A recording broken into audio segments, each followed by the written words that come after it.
जय सिया राम। एहि विधि सकल मनोरथ करही, आनंद उमगे उमगे उर भरही। जे नृप सिय स्वयंवर आए, देखि बंधु सब तिन्ह सुख पाए।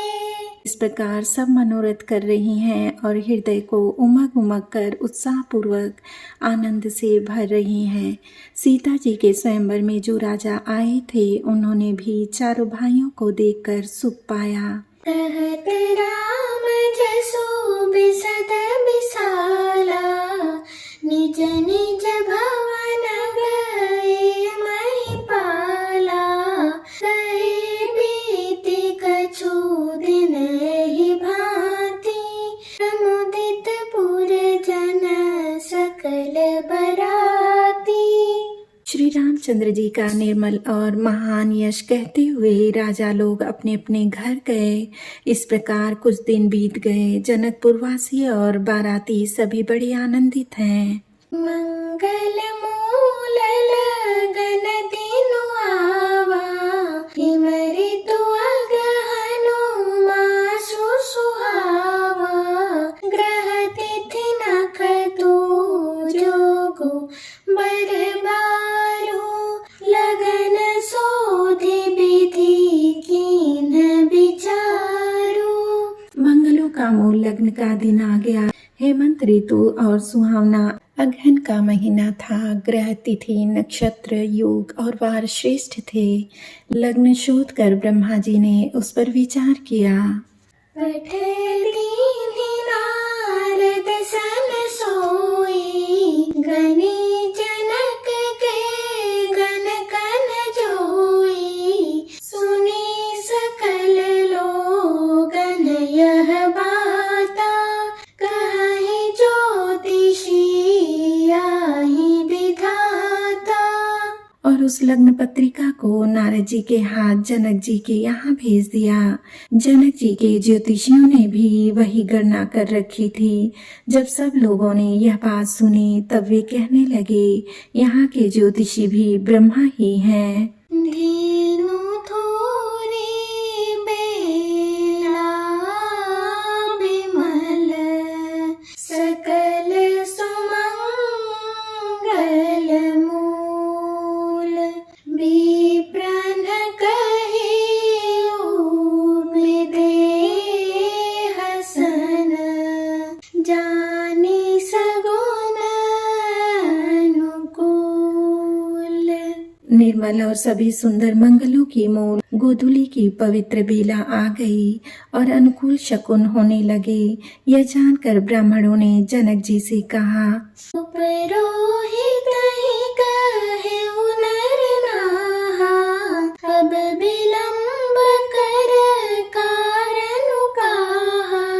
सतानंद तब सचिव बुलाए, मंगल सकल साजी सब ल्याए। तब राजा जनक जी ने पुरोहित शतानंद जी से कहा कि अब देर का क्या कारण है। तब शतानंद जी ने मंत्रियों को बुलाया।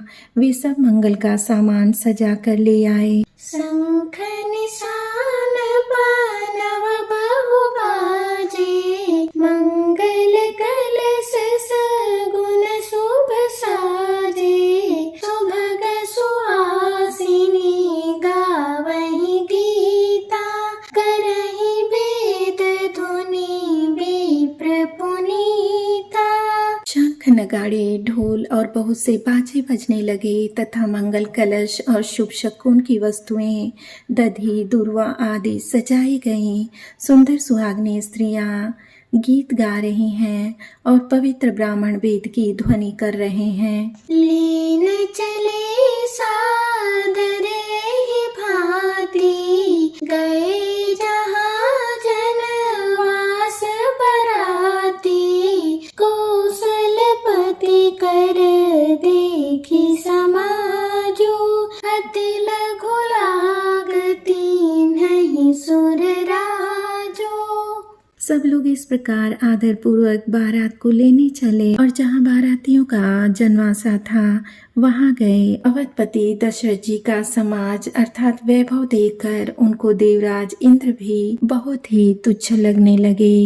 भयउ समाउ अब धारिय पाऊ, यह सुनि परा नहीं गाऊ। गुरहि पूछि करी कुल विधि राजा, चले संग मुनि साधु समाजा। उन्होंने जाकर विनती की, समय हो गया अब पधारिए। यह सुनते ही नगाड़ों पर चोट पड़ी। गुरु वशिष्ठ जी से पूछकर और कुल की सब रीतियों को करके राजा दशरथ जी मुनियों और साधुओं के समाज को साथ लेकर चले। भाग्य विभव अवधेश कर, देखी देव ब्रह्मादि, लगे सराहन सहस मुख, जानी जन्म निज बादी। अवध नरेश दशरथ जी का भाग्य और वैभव देखकर और अपना जन्म व्यर्थ समझकर ब्रह्मा जी आदि देवता हजारों मुखों से उनकी सराहना करने लगे।